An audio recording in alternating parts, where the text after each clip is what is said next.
L'Alberg de Talarn va acollir dissabte la inauguració d'una exposició de cartells antics de Sant Sebastià de la SAM, l'entitat excursionista de Tremp.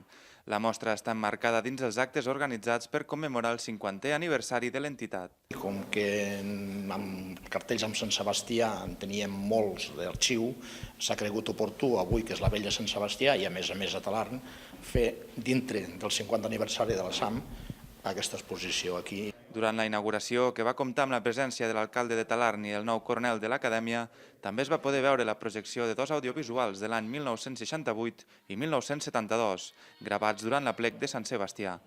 Alguns d'aquests vídeos estan recollits al DVD La SAM hi era present, que l'entitat trempolina ha publicat recentment.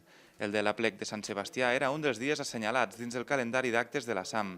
També s'hi va acabar organitzant un concurs de paella. El 64 ja signava, va sortir una miqueta que va dir hosti, podríem fer una paella per Sant Sebastià, i a raó d'això l'Enric Corona, en pau descanse, va dir que ell pagaria sempre la paella de premi, per primer premi, i a partir de llavors es va començar a organitzar un concurs i va durar pràcticament bastant més. Primer l'organitzar la SAM amb un dia de germana a fora d'allò, i després la Comissió de Festes de Talarn el va continuar fent. L'exposició romandrà oberta a l'Alberg de Talarn fins el proper 2 de febrer.